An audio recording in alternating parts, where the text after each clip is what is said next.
Tiba-tiba out of the box, saya tiba-tiba datang ide yang saya pelajari waktu saya SMP jauh di kampung saya di Danau Toba sana, yaitu pasal 33 Undang-Undang Dasar 45 yang mengatakan bahwa seluruh kekayaan di perut bumi adalah milik negara.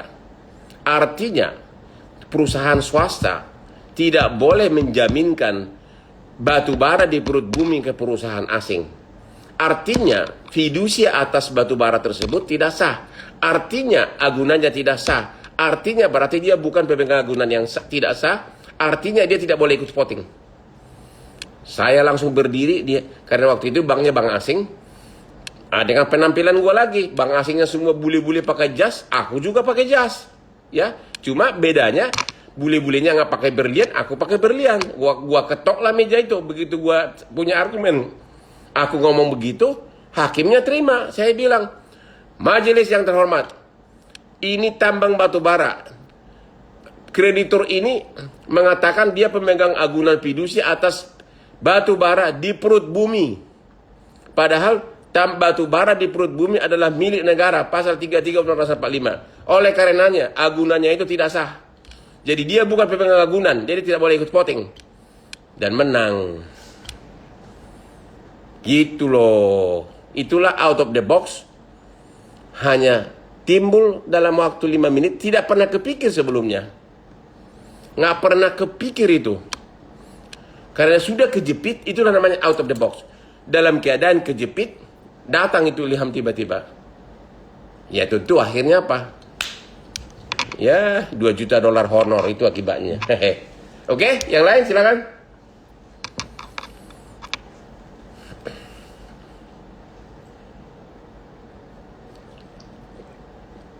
Silakan. Baik, selamat malam Pak. Izin bertanya. Ya, silakan. Terkait wawancara dengan klien tadi. Ya. Kalau misalnya saat wawancara dengan klien, cara berbicara dengan klien itu apakah harus sesuai dengan logat berbicara kita sehari-hari? Atau ada khas tertentu yang menarik agar klien itu klik dengan penyampaian dari seorang advokat itu? Mungkin ada khas tertentu dari Pak Hotman. Segitu aja Pak, terima kasih. Itu tentu tiap orang beda-beda. Ya, tiap orang beda-beda. Tapi yang paling utama diperlukan oleh klien itu adalah klien itu memerlukan plain language. Bahasa yang sederhana. Klien itu memerlukan bahasa hukum yang sederhana yang dia bisa mengerti. Itu aja. Bahasa yang sederhana yang dia bisa mengerti. Sudah tentu Anda utarakan itu dengan bahasa yang wajar aja lah, nggak usah terlalu kasar, nggak usah terlalu sopan juga. Terlalu sopan juga dibuat-buat juga aneh kan, kayak penjilat kan, ya. Jadi gaya bahasa terhadap klien itu cukup dengan bahasa yang biasa, jangan terlalu pakai jargon hukum, dengan bahasa yang sederhana dan tentu dengan membahas kasus-kasus yang menarik yang membuat si klien itu senang. Ya. Membuat si klien itu senang, arahkan dia kepada suatu poin-poin yang menarik simpatik dia. Arahkan dia kepada poin-poin yang menarik simpatik dia. Dengan bahasa yang gampang dia mengerti, yang istilahnya itu plain language. Itu kira-kira, ya. Nggak usah terlalu menjilat lah, nggak usah terlalu sopan, ya. Normal aja deh. Orang bahasa gue masih banyak bahasa Batak, logat Bataknya tetap aja laku kok, ya. Sampai sekarang berhasil kok, ya. Ya silakan. Oke, satu hal yang dalam teknik wawancara sama klien adalah you need to know yourself dalam kaitannya dengan honor, oke? You need to know yourself. Kalau Anda, karena gini, klien itu kalau menyangkut honor, banyak kan munafik. pada waktu di depan Anda, dia itu nggak mau dia bicara honor, malu-malu. Ya, biasanya sesudah pergi dia baru WA, gimana honornya Pak gitu loh. Jadi honor adalah salah satu faktor utama penyebabnya makanya klien tidak jadi memakai Anda. Makanya you need to know yourself. Kalau Anda merasa Anda itu sudah seperti tas Hermes berkualitas, ya tentu Anda bisa memasang tarif. Ya. Kalau Anda merasa Anda masih tas merek Furla, ya Anda harus tahu diri. Ya. Kalau Anda merasa belum pernah menangani perkara kepailitan, ya. Kalau saya jadi Anda, dibayar sedikit pun, cukup hanya untuk biaya transport pun saya mau. Ya. Karena apa? Pengalaman itu adalah menjadi gerbang bagi Anda untuk rezeki berikutnya. Pengalaman itu adalah rezeki bagi Anda untuk rezeki berikutnya. There is no big case di kemudian hari tanpa pengalaman sebelumnya. Halo, Be. Ini si bebe saya ini ribut, Bang. Peliharaan saya ribut banget sih. Halo. Oke, tadi gimana?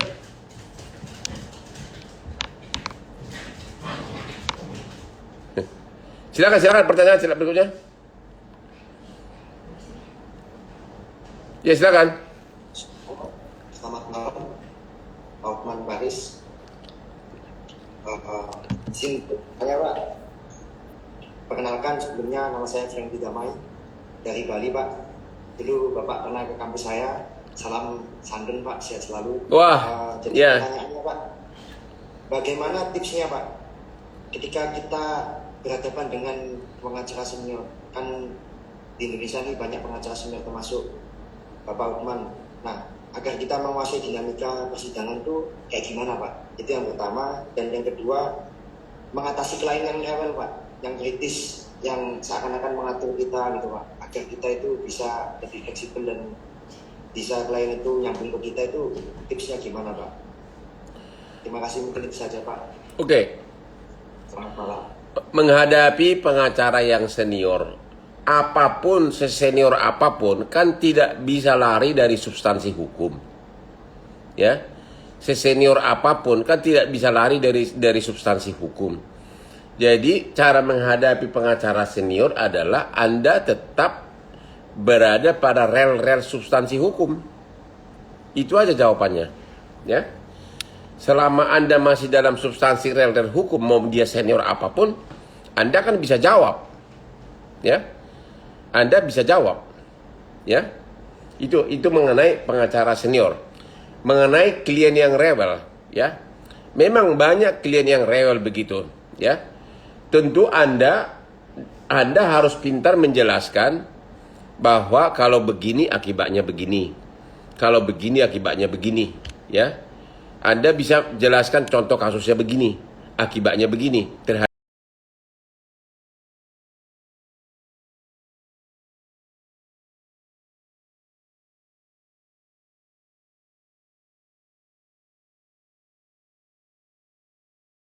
Gitu. Jelaskan dia hal-hal yang paling jelek kalau klien tersebut tetap rewel. Saya kira itu yang saya lakukan selama ini. Ya. Kira-kira begitu, Pak.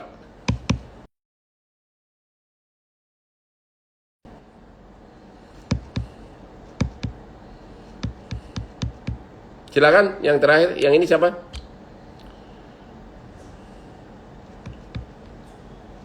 Maria.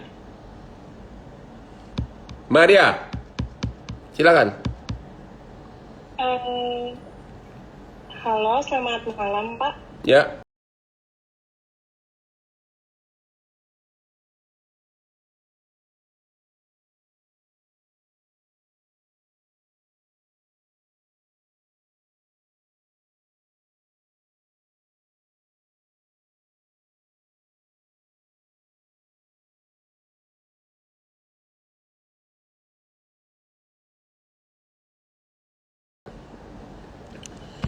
Itu memang sering kejadian. Dan agar Anda tidak dipersalahkan, ada baiknya kirim dia tertulis fakta-fakta pembicaraan antara kamu dengan dia. Oke? Misalnya begini, pada tanggal sekian Anda datang ke kantor kami, Anda menceritakan begini, ternyata temuannya begini. Jadi bikin semacam ringkasan pembicaraan, ya, agar nanti jangan Anda yang disalahkan, ya. Jadi lindungi dirimu dari klien yang beritikat buruk, walaupun dia yang bohong, nanti seolah-olah kau yang disalahkan. Kadang klien itu menyalahkan kamu itu tujuannya agar nggak usah bayar honor, sengaja mencari-cari alasan agar mungkin cicilan honor berikutnya nggak usah dibayar, ya. Jadi caranya adalah bikin semacam berita acara atau surat atau ringkasan rangkuman. Pada tanggal sekian Anda ngomong begini, ya, tapi kemudian ternyata begini. Jadi cukup intern, tapi jangan disebarkan, nanti Anda jadi disalahkan oleh klien. Kira-kira begitu, ya. Dan tentu Anda juga uraikan resikonya begini, karena Anda menyembunyikan ini, resikonya bisa begini. Jadi bagi Anda yang penting kan sudah melaksanakan tugasmu, dan Anda kalau ada resiko bukan karena kesalahanmu. Kira-kira begitu, ya. Oke, saya lanjutkan dulu. Tadi mungkin sudah dikasih bahannya yang ada bagan seperti ini, ya. Itu dalam bahasa Inggris, ya, yang ada bagan seperti ini. Itu juga dari buku ini, ya, saya ambil dari buku ini yang saya beli di High Court di London, ya. Ya. Anda bisa lihat di sini, ya. Ya, kalau Anda lihat di sini dalam tadi kan saya bilang dalam wawancara itu ada dibagi dua, ya. Satu, issue for attention, ya.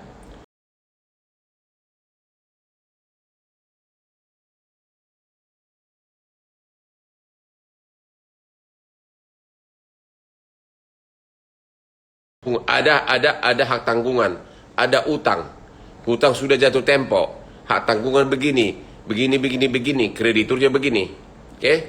Terus klien ini maunya apa?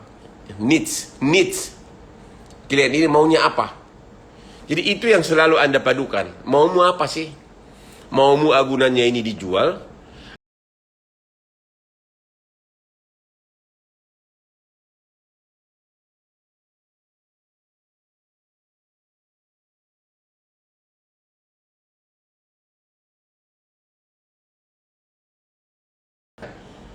Mau berdamai atau mau dieksekusi atau mau batalkan agunan ini? Itu kira-kira the whole point daripada questioning, ya. Kalau Anda sudah mengerti itu, sebagaimana Anda mungkin lihat di suitnya itu, ya. Kalau Anda sudah tahu masalah hukumnya, Anda tahu client needs, baru Anda problemnya di sini gitu loh, ya. Masalah hukumnya begini.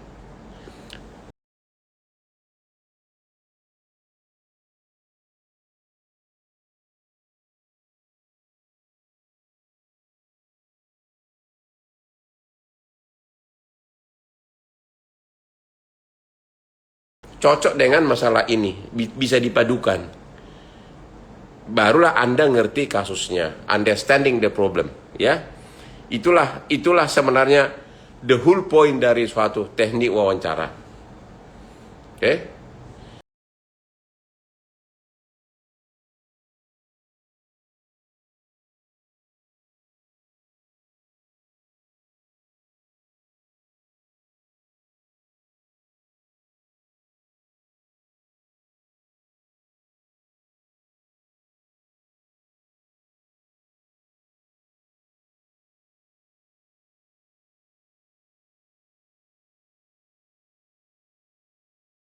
Sekarang karena itu sebenarnya hanya dengan membaca itu bisa dimengerti, ya. Oke. Terus satu lagi yang saya mau jelaskan adalah bahwa ujian calon advokat yang membuat soal itu adalah pengacara. Yang membuat soal itu adalah cara berpikirnya pun adalah mirip, bukan mirip, memang berpikir cara pengacara, cara membuat soal pun. Jadi agar cepat lulus gampang sekali, kumpulkan aja 5 tahun sebelumnya soal-soal, pas.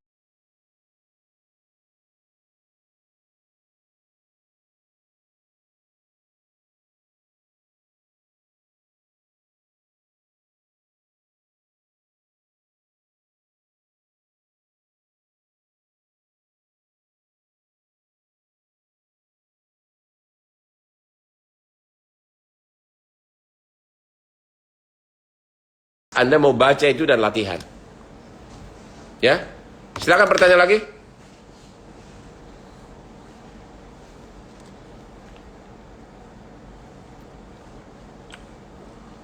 Abdul Latif. Ya, selamat malam Bang Hotman. Ya, Hotman, di sini saya ingin menanyakan Pak mengenai mewawancarai klien. Pernah saya belajar dulu di semasa S1, kita kalau bisa mewawancarai klien itu di tempat-tempat yang gengsi Pak. Apakah itu salah satu strategi Pak? Contohnya di hotel atau di kafe yang mahal untuk menunjang honor yang diberikan oleh klien. Mungkin itu saja yang saya tanyakan Pak. itu tidak ada patokannya seperti itu. Itu tergantung dari substansi kasus, tergantung dari kliennya. Kalau kliennya konglomerat ulung, mana mau dia di tempat-tempat umum. Kalau masalahnya masalah bisnis sensitif, mana mau dia di tempat umum. Jadi nggak ada aturan begitu. Contoh misalnya klien saya Prajogo Pangestu, konglomerat yang punya Barito Group, mana mau dia dibawa ke Starbucks untuk bahas kasus. Nggak mungkin dong. Ya, jadi itu nggak benar ada aturan seperti itu. Ya, itu tergantung dari permasalahan masing-masing. Ya, kadang-kadang mungkin perlu ngopi, iya, tapi mau kasusnya makin kompleks, kasusnya makin orangnya makin high profile, tentu dia tidak mau masuk ke kafe-kafe untuk bahas kasusnya. The more privacy is the best gitu loh. Ya, jadi nggak ada aturan seperti itu, ya. Itu jawabannya.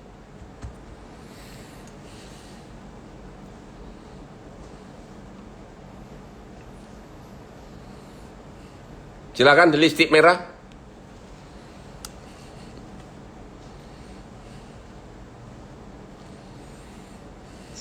Silakan Bu Amalia.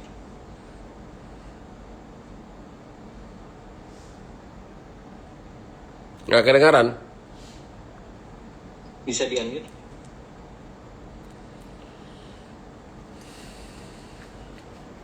Nampaknya ada kendala Bang. Nggak dengar.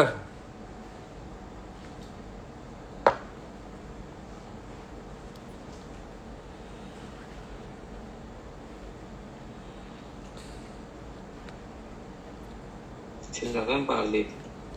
Ya, selamat malam Bang Hotman. Ya. Ya, terima kasih kesempatannya untuk boleh bertanya.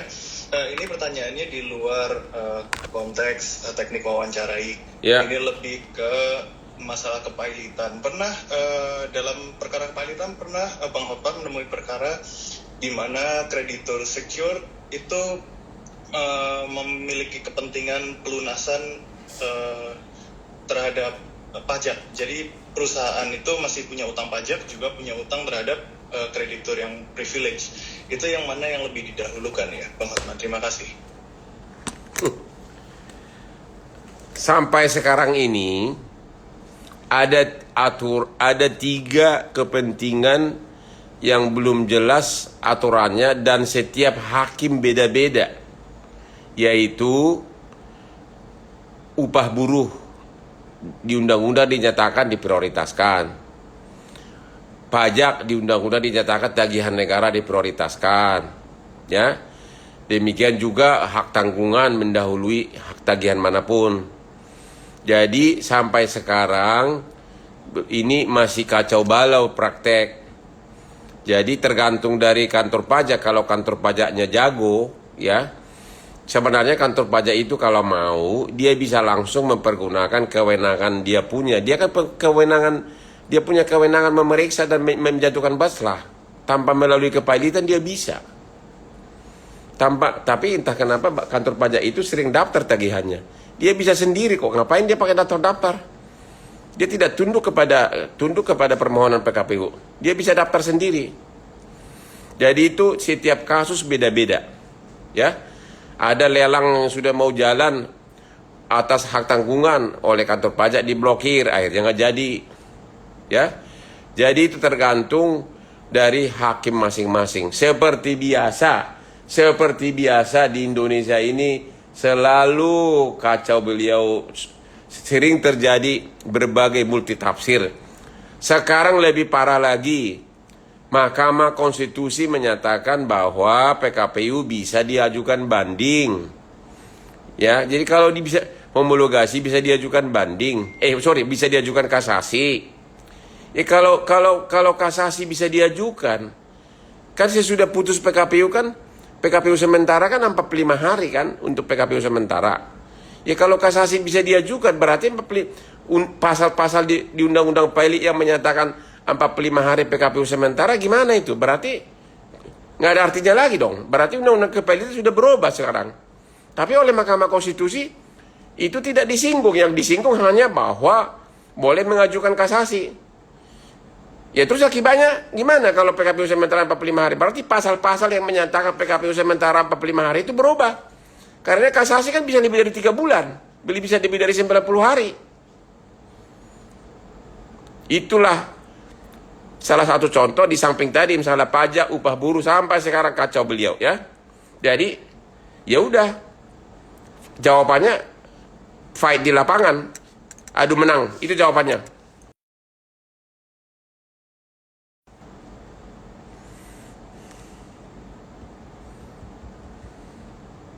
Silakan yang lain. Silakan, Pak Jonathan.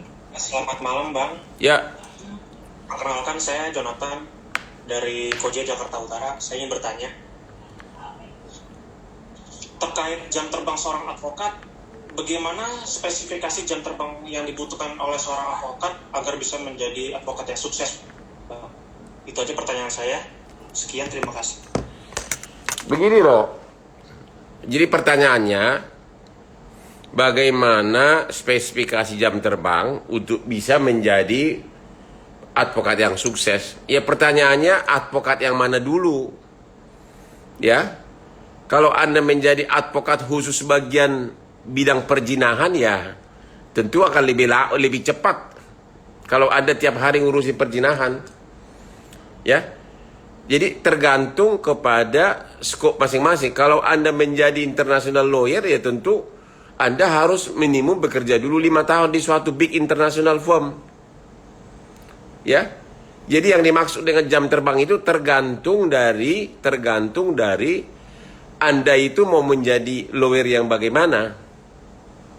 Kalau Anda memang sudah cukup menjadi lawyer yang biasa di daerah, ya mungkin 2 tahun pun sudah cukup.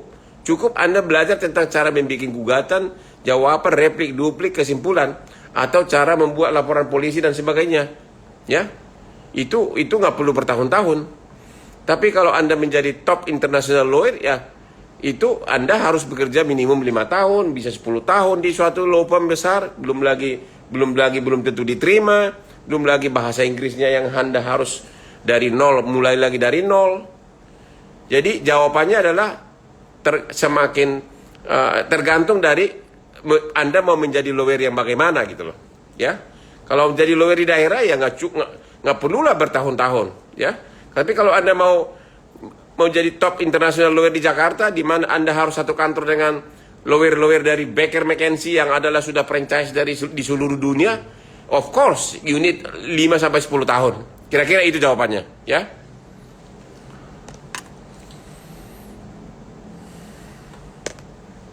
Jadi sekali lagi, this is the time bagi anak muda untuk tentukan fondasi mimpimu itu apa. Itu baru mimpi loh, baru fondasinya dulu, belum mimpi. Tentukan fondasi mimpimu itu apa. Anda mau jadi apa? Kalau memang Anda berminat menjadi international lawyer atau top business lawyer, ya udah pasti jangan di daerah lah. Nggak bisa di daerah, nggak ada bisnis di daerah. Ya, kalau Anda mau menjadi the real bankruptcy lawyer atau kurator atau pengurus, ya udah ke Jakarta. Ya. Tapi kalau Anda mau hanya jadi pengacara di daerah dengan ada perkara-perkara yang biasa-biasa, ya udah, the life is yours. Hidup akan ada pilihan, life is a choice.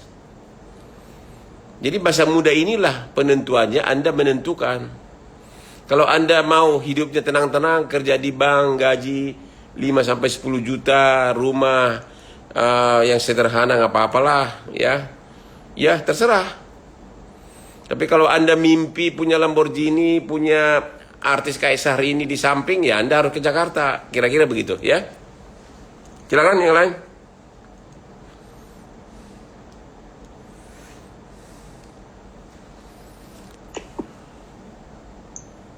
Halo, selamat malam Pak. Malam. Izin bertanya, perkenalkan saya Dia dari Makassar. Izin Pak, kalau dalam undang-undang kita sebagai advokat dilarang untuk memberikan informasi yang menyesatkan ataupun menjanjikan kemenangan pada klien. Ya. Atau saya Pak. Bagaimanakah kita sebagai advokat untuk meyakinkan klien agar kasus yang dihadapi diserahkan ditangani oleh kita sebagai advokat? Adakah kalimat-kalimat tersendiri atau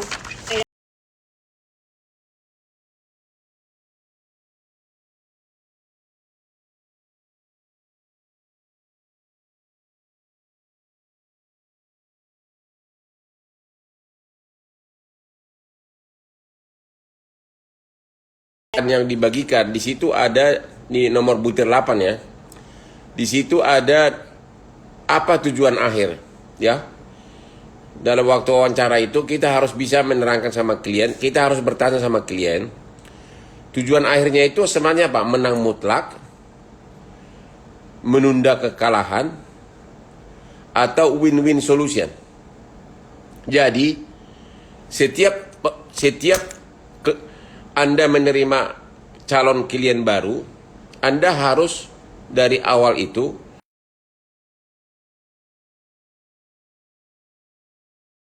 kasusmu ini sudah parah banget. Anda itu berhutang, rumahmu sudah diagunkan, tapi Anda mau gugat bank. Maksudmu apa sih? Ya, kalau untuk menang mutlak sudah nggak mungkin. Menunda kekalahan ya mungkin. Win-win solution ya mungkin. Win-win solution maksudnya siapa tahu berdamai di tengah persidangan. Tapi kalau untuk menunda kekalahan, kalau untuk menang mutlak nggak mungkin. Kenapa? Ya terangin lah. Anda berhutang, kredit udah cair, ada gunanya, Anda sudah sering kirim surat permohonan penundaan pembayaran. Jadi bagaimana Anda bisa mengharapkan menang mutlak? Begitulah Anda menerangkan dari awal. Inilah kira-kira analisa secara yuridis, ya. Tentu Anda juga bisa menerangkan kemungkinan bisa saja terjadi di lapangan faktor X, ya. Tapi Anda harus bisa menjaga diri bahwa jangan pernah menjanjikan pasti menang, ya.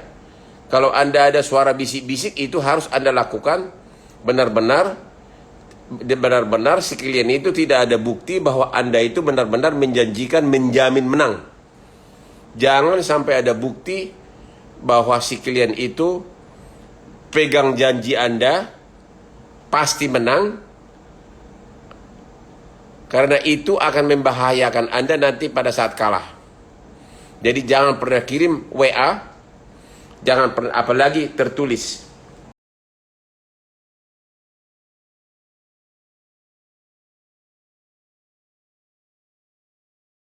Hal-hal non-hukum. Kalau Anda mau bicara hal-hal non-hukum, ya misalnya bermain di lapangan dan sebagainya, jangan pernah tertulis, jangan pernah WA. Tapi secara hukum, dari segi hukum Anda bisa terangkan dulu. Dari analisa hukumnya kalian itu menang mutlak atau kalah mutlak, atau kemungkinan win-win solution atau menunda kekalahan. Itu Anda bisa terangkan dari teori hukum. Kenyataan di lapangan kemungkinan Anda bisa ngomong, tapi jangan pernah menjanjikan untuk menang. Terima kasih, itu jawabannya. Ya. Yang lain?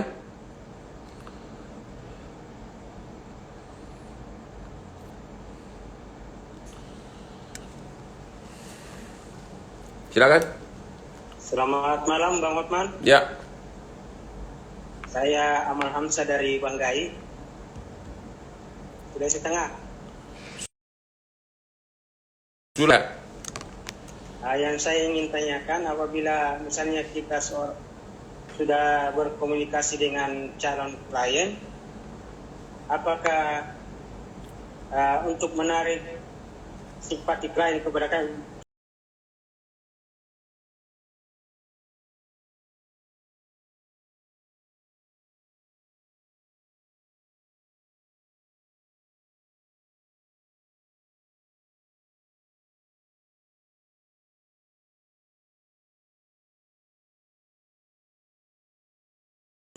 tidak bisa dilepaskan dari aspek marketing. Oke? Kehidupan lawyer tidak bisa dilepaskan dari aspek marketing. Tapi marketing yang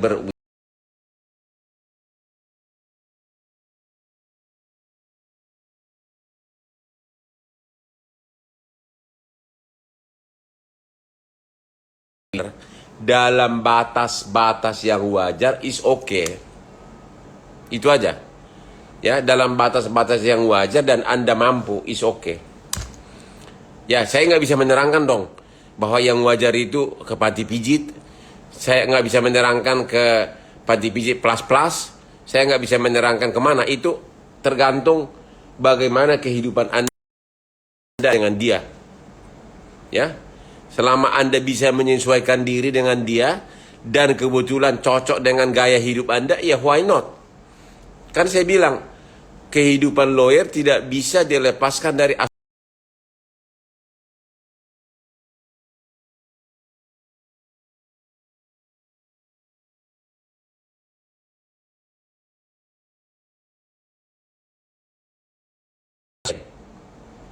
ya.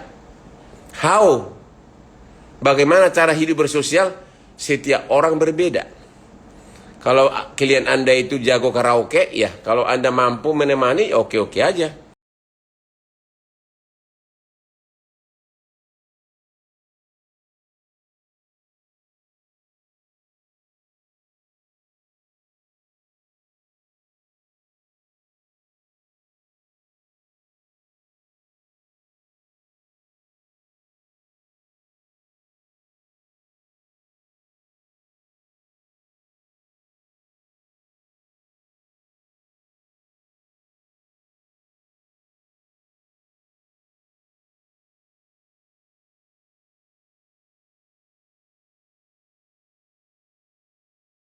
Tanya apakah seorang lawyer itu bisa menolak untuk memberi bantuan hukum kepada klien.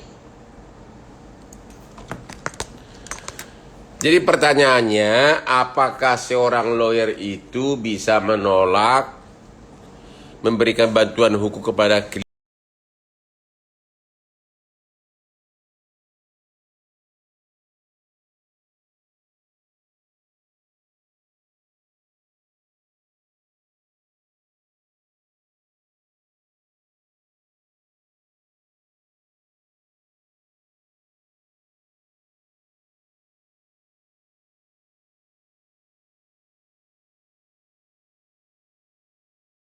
Menciptakan alasan yang sah kan gampang. Itu jawabannya, ya.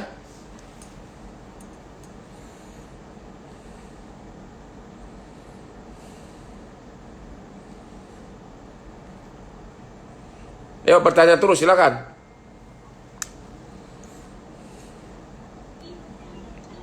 Silakan Pak Basri. Bang Ahmad. Ya.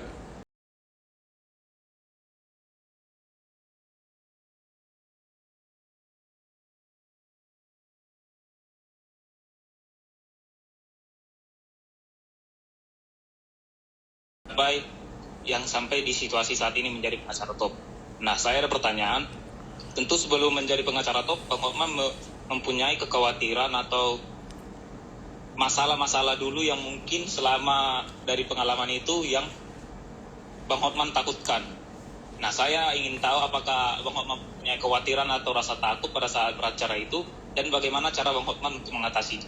Terima kasih. Maksudnya rasa takut di mana terutama nih? Sebelum menjadi pengacara top sekarang, Bang Hotman. Jadi rasa khawatir atau rasa takut saat ingin beracara seperti itu, Bang. Kalau saya sih waktu masih muda tidak ada rasa takut, malah kepengen terus tampil. Ya, malah kepengen terus tampil. Justru sekarang malah udah gak kepengen tampil. Kalau ada sidang, anak buah saya aja yang saya suruh.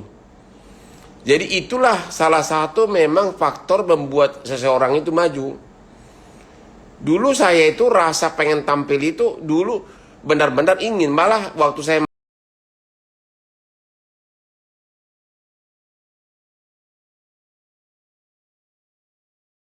muda.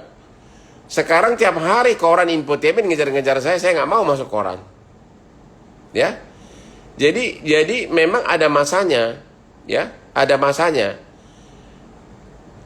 Jadi kalau makanya saya bilang tadi perlu ada rasa membangun nyali. Kan saya bilang tadi, dengan kita terus-terusan belajar membangun nyali dari penampilan, bergaul, akhirnya kita step by step rasa percaya diri itu timbul, dan juga otomatis nyali kita itu pelan-pelan menjadi tumbuh.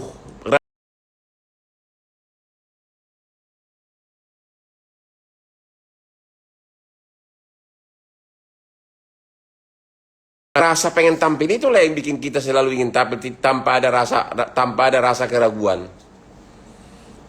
Selalu ingin bersaing, itulah yang bikin orang maju. Selalu ingin bersaing, selalu ingin compete, selalu ingin menyatakan seseorang itu tidak benar, selalu ingin to defeat your enemy. Itulah yang membuat kita jadi maju.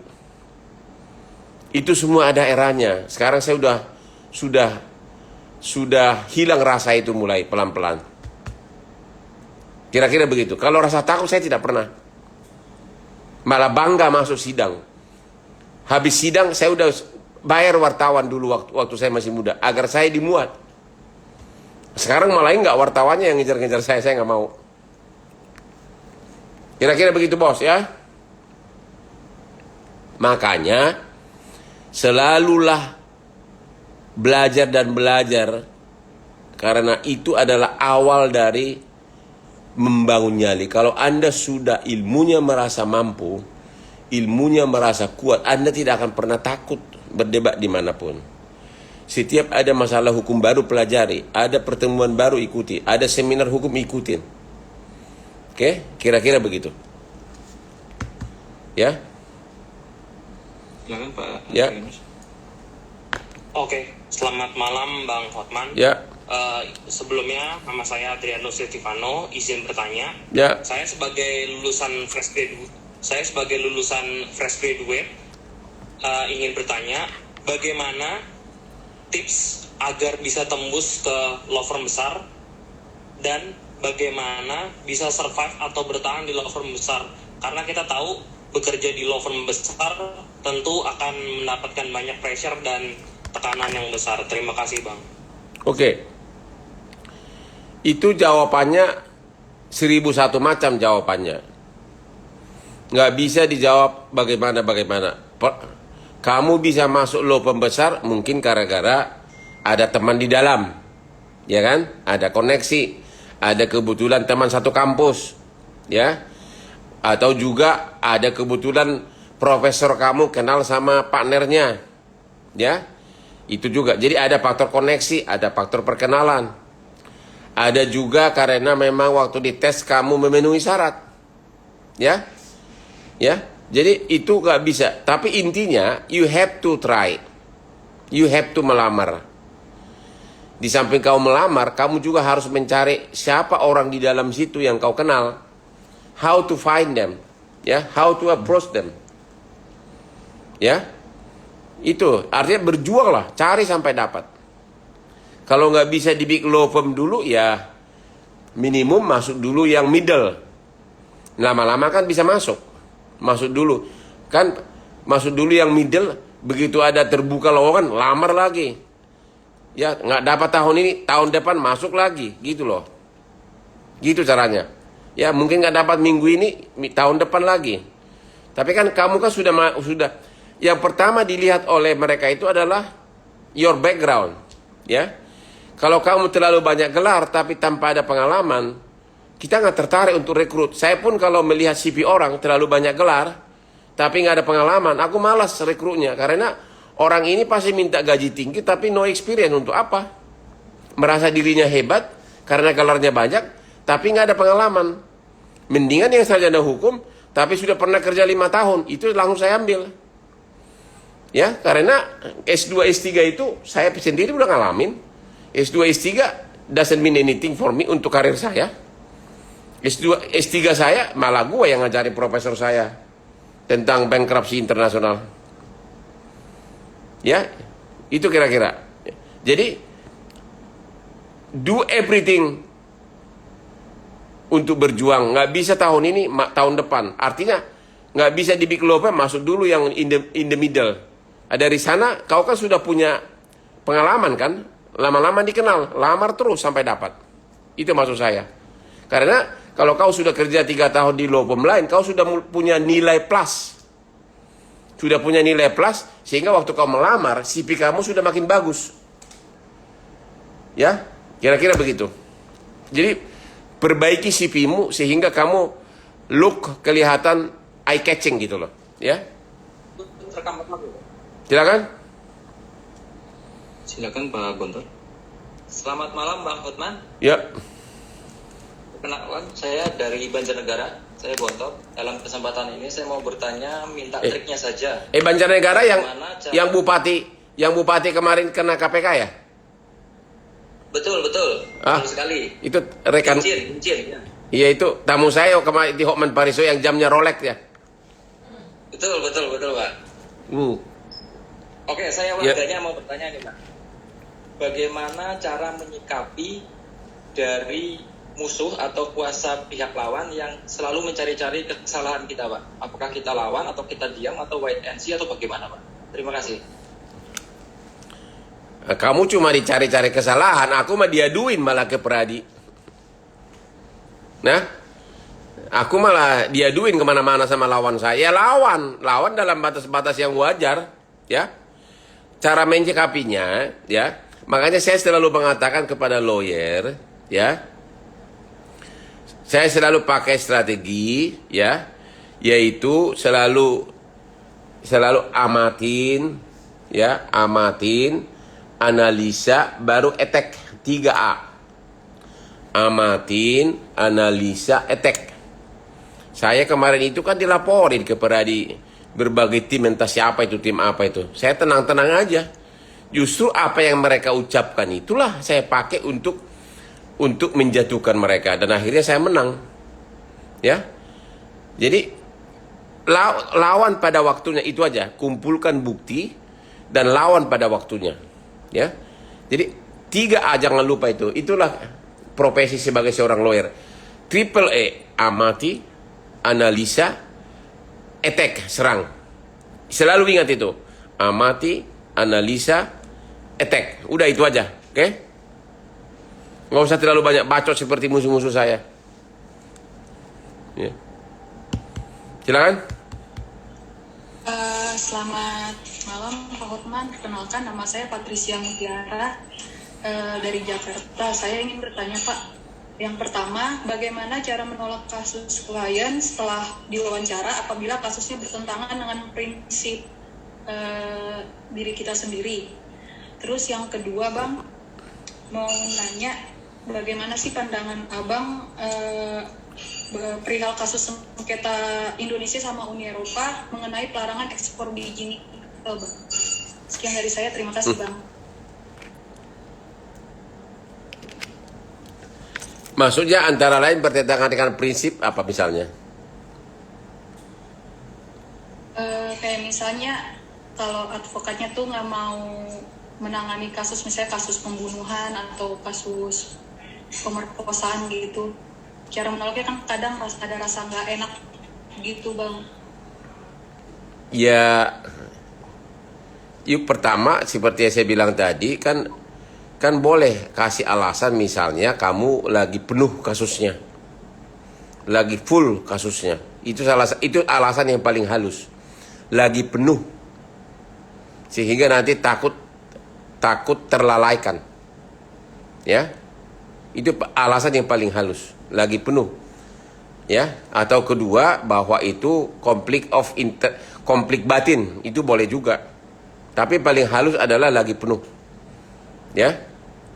Mengenai soal kasus nikel tadi itu panjang ceritanya, kebetulan saya perdalam itu juga, ya. Aku kira kemarin itu hampir saya ditunjuk tapi nggak jadi. Tapi kalau saya bahas itu FHP harus bayar honor saya 3 kali lipat lagi, ya. Jadi next time aja kita bahas ya, Dek, ya.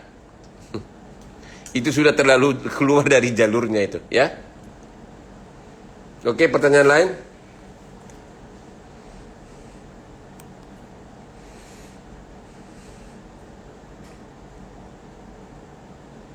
Silakan. Selamat malam, Bapak Hotman Paris. Perkenalkan, nama saya Windy dari Pekanbaru. Yang ingin saya tanyakan, Bapak, seputaran teknik wawancara yang tadi Bapak sampaikan pertama itu, apakah kita juga harus mendalami ilmu psikologis biar lebih cepat mendapatkan masalah dari problem dari klien, seperti itu. Terima kasih Pak. Saya kira nggak perlu harus belajar ilmu psikologis. Itu kan buang waktu dan kelamaan. Maksud saya itu bahwa dengan Anda sudah jam terbang tinggi, sering wawancara dengan klien, lama-lama Anda menjadi punya keahlian, Anda bisa cepat tahu apakah klien itu berbohong atau tidak. Anda bisa punya keahlian lebih cepat mengetahui, saya nggak mengatakan ahli, lebih cepat mengetahui apakah klien itu jujur atau tidak. Itu dari pengalaman, ya, dari pengalaman. Tapi bukan berarti Anda harus sekolah psikolog lagi gitu loh, ya, nggak perlulah. Justru kadang-kadang pengalaman itulah yang jauh lebih efektif daripada sekedar sekolah. Ya, kira-kira. Tapi Anda cocoknya jadi psikolog kok, kenapa Anda jadi sarjana hukum ya?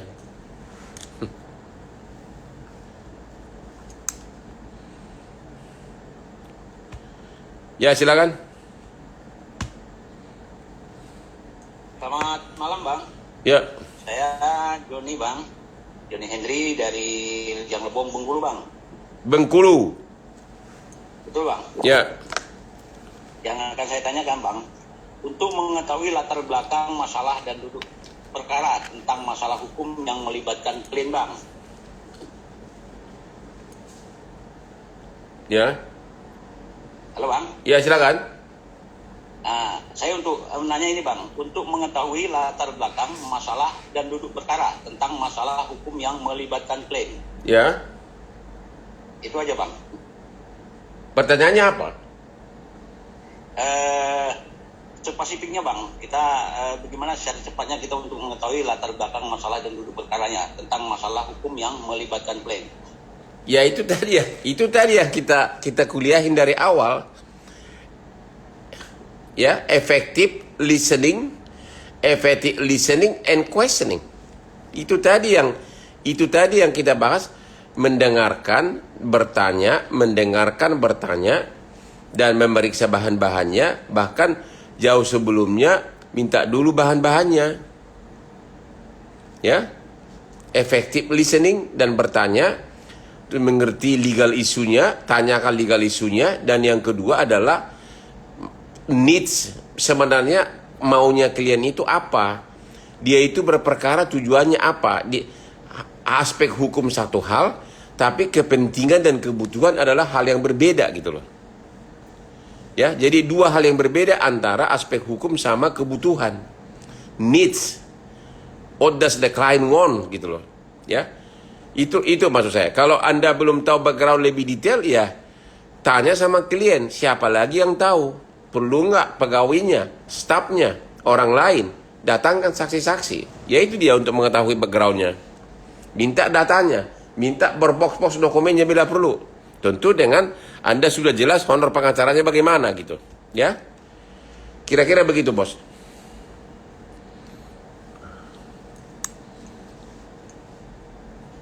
Bu Alfat.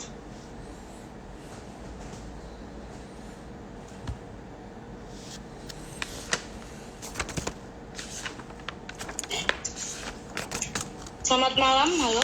Ya, silakan. Kenalkan, nama saya Alfat Widaibia dari Sidoarjo, Jawa Timur. Ya. Di sini saya mau bertanya sebagai bagaimana cara kita menghadapi klien yang pada saat awal dia ingin menang. Bagaimana cara menghadapinya? Terima kasih. Semua orang ingin menang. Ya. Cara menghadapinya yaitu tadi Bu, kalau klien Anda itu misalnya begini. Klien Anda itu misalnya istri yang selingkuh. Ya. Dia tunjukkan ke dia, Bu, ini video Anda selingkuh di hotel. Gimana lu bisa menang lagi, Bu, gitu loh. Artinya apa? Tunjukkan bukti-buktinya bahwa dia itu lemah. Gitu caranya, ya. Jadi terangkan dengan bukti. Tentu Anda juga bisa menerangkan bahwa kadang di lapangan bisa menang walaupun buktinya lemah. Itu hal lain gitu loh. Tapi kalau Anda mau menjawab bagaimana cara menerangkan klien yang ingin menang padahal buktinya tidak jelas, ya jawab dengan bukti. Jangan bersilat lidah, tapi jawab dengan bukti. Yaitu Anda kan melakukan ini, akibatnya begini. Ya, Anda berhutang, ya wajar Anda dipilotkan. Anda telah tanda tangani hak tanggungan, wajar Anda dieksekusi di lelang. Bagaimana Anda bisa menang mutlak? Ya. Ya, kalau Anda mau nyogok ya terserah kamu, bukan saya yang nyogok gitu loh, ya. Kira-kira begitu. Jadi jawab dengan fakta. Kalau hal-hal di luar fakta di luar persidangan tentu Anda terserah, saya nggak bisa jawab gitu loh, ya. Kira-kira begitu.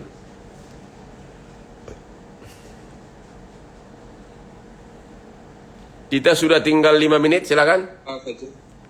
Terima kasih Pak Dr. Alfat. Saya Fajrul dari Jakarta Selatan ingin bertanya. Baik Pak, yang sering terjadi kan ini klien pada saat di awal-awal pengen banget menang. Pada saat sudah menang tersebut, pada saat jalannya persidangan ternyata tuh klien kalah, ya kan? Pada saat klien kalah itu honor sebagian sudah dibayar, tetapi sebagian itu belum. Nah, bagaimana tuh kita meminta sisa honor dari klien tersebut, Pak? Ya. Terima kasih, Pak. Jadi klien kalah, sisa honor belum dibayar. Yaitu pertama, jelas enggak perjanjiannya? Jadi jelas enggak perjanjiannya?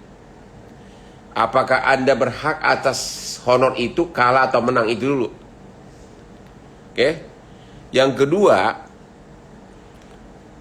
apakah kalau dia tidak mau bayar, apakah Anda punya hak retensi, misalnya menahan sertifikat, itu Anda berhak.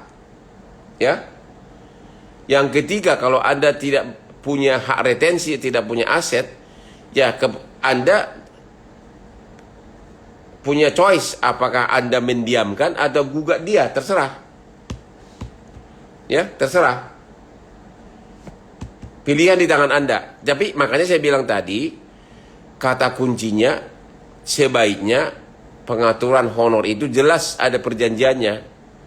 Jelas diatur kalah atau menang bayarnya bagaimana gitu loh.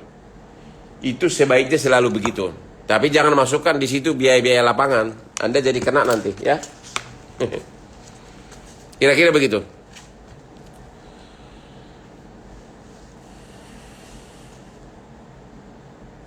Silakan Pak Yas Rifal. Terima kasih. Selamat malam Pak Dr. Hotman Paris. Ya. Saya Yas Rifal dari Pariaman, Sumatera Barat. Sumatera Barat. Iya Pak. Pernah sumber Pak? Sering dulu naik mobil waktu masih mula-mula sukses. Waktu mula-mula sukses jadi pengacara, pamer mobil mewah, pamer Mercedes-Benz. Pulang kampung ke Tapanuli. Ya, semoga sering ke sini Pak. Bisa lebih banyak jumpa kan? Iya, iya. Kode etik, berdasarkan kode etik kan kita masang papan pelang nama kan terbatas. Ya. Kemudian di media massa pun kita terbatas. Misalnya kita ingin cepat juga dikenal dan barangkali ingin cepat jadi populer. Sementara kalau mencontoh pada Dr. Hotman Paris, misalkan kita beda-beda, kadang beda-beda kejiwaan ya, beda-beda psikolognya. Kita nggak bisa, kalau Pak Dokter unik ya, nyentrik juga. Apa jurus yang lainnya Pak, supaya kita mudah dikenal, cepat dikenal, saat-saat baru praktek sebagainya. Barangkali itu saja Pak Hotman, terima kasih. Oke. Selamat malam. Salah satu jurus agar cepat dikenal adalah selalu bersuara setiap ada masalah hukum yang viral di masyarakat. Oke? Selalu bersuara dan bila perlu lebih menonjol setiap ada masalah hukum yang sedang menonjol di masyarakat. Itu.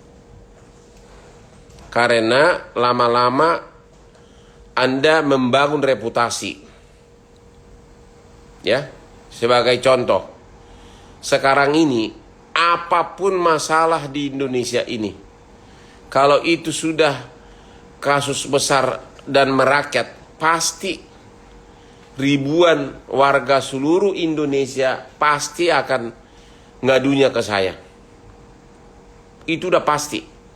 Kadang saya bangun pagi itu, WA saya itu penuh dengan pengaduan dari warga. Jangan juga DM. Contoh, saya kasih contoh kemarin. Waktu wanita, seorang istri di Kerawang yang dituntut penjara oleh jaksa karena katanya marahin suaminya yang sering pulang mabok malam-malam. Waktu itu kan Kejaksaan Agung marah sama jaksanya, JPU-nya. Kenapa kasus seperti itu bisa lolos ke pengadilan? Oleh JPU-nya, oleh Kejaksaan Agung, JPU-nya diperiksa. Nah, waktu itu saya langsung, karena kebetulan ke saya juga banyak benar yang ngadu. Saya langsung ngomong, saya mengatakan begini, di kepolisian bisa lolos. Di kejaksaan bisa lolos kasus seperti itu. Jangan-jangan di pengadilan juga nanti bisa lolos divonis bersalah. Makanya saya langsung ngomong di Instagram saya, halo Bapak Jaksa Agung, daripada resiko seperti itu, udah deh surat dakwaannya aja sama surat tuntutannya batalin aja, saya bilang tarik lagi.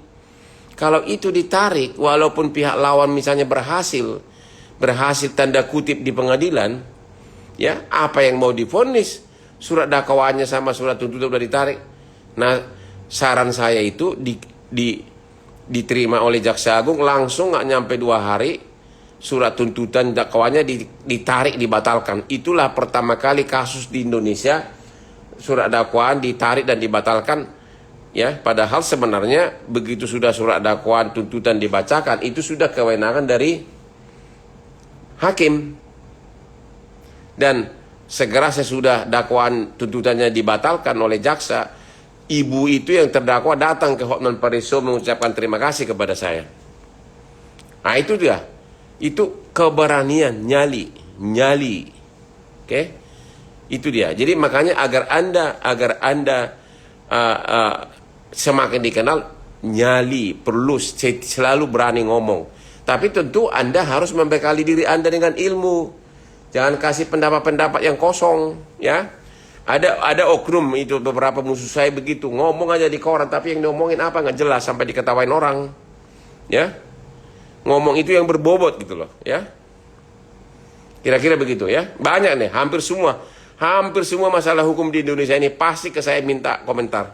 Tapi saya juga nggak sembarangan saya komentari, harus hanya yang benar-benar saya komentari. Dan biasanya setiap saya komentari 90% mendapat komentar dari aparat atasan. Kira-kira begitu, ya. Gimana panitia? Habis waktu? Izin Bang, pertanyaan terakhir Bang. Ya silakan.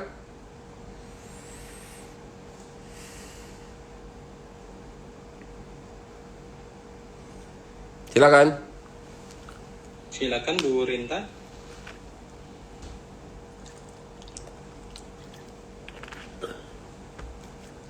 Suaranya belum terdengar. Nggak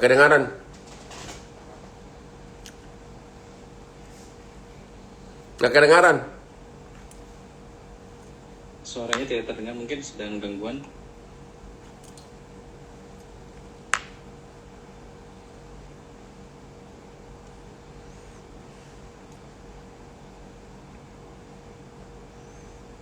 Silakan Bu Fatimah.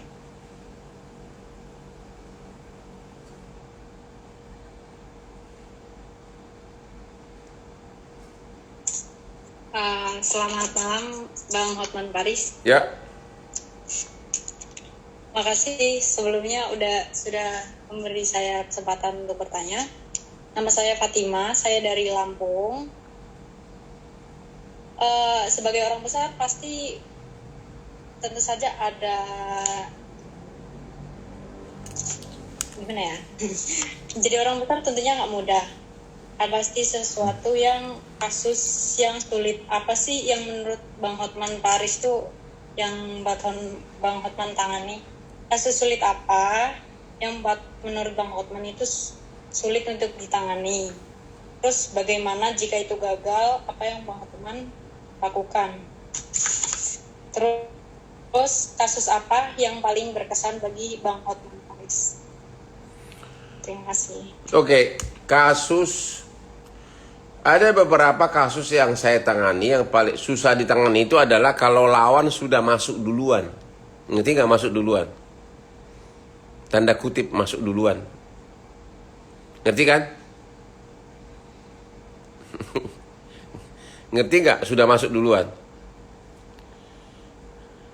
Halo? Mengerti? Ya udah, kalau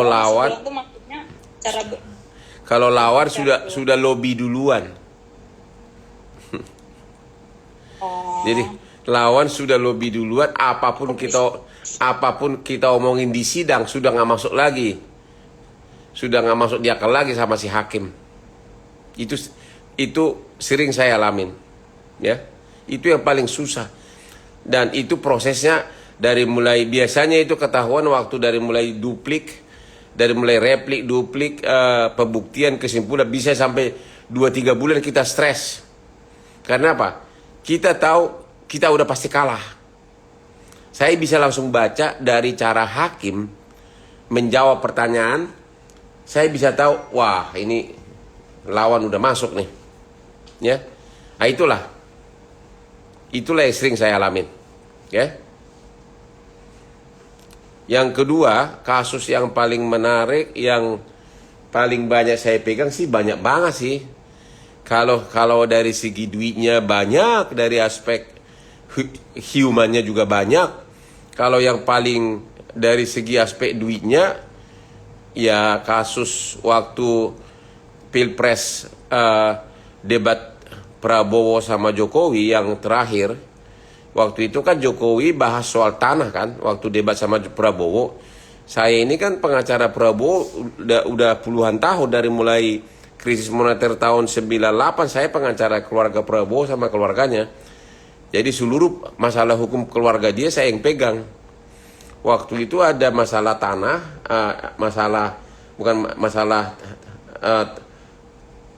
izin usaha pertambangan, masalah tanah yang waktu itu termasuk dalam debat presiden. Tapi sebenarnya tanah itu sudah dijual ke swasta, bukan Prabowo lagi yang punya.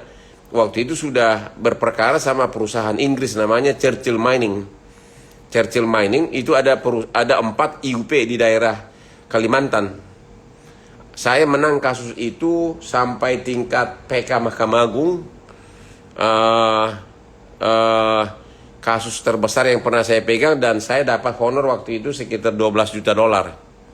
Tapi itu udah 10 tahun lalu. Ya. Itu adalah tanah yang termasuk salah satu yang diperdebatkan dalam debat Pilpres antara Prabowo sama Jokowi.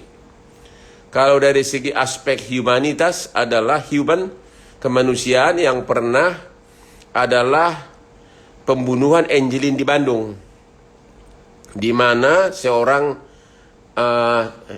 anak kecil cewek umur 7 tahun terbunuh oleh ibu tirinya, dituduh yang membunuh adalah pembantunya, orang NTT, namanya si Agus. Entah kenapa secara tiba-tiba ibu tirinya ini mampu menyewa pengacara mahal dari Jakarta. Anda tahu kan pengacara siapa musuh gua? Anda tahu nggak? Halo? Itu pengacara Batak tuh, yang ribut sama istrinya. Halo? Ibu tirinya menyewa pengacara Hotma Sitompul, ya.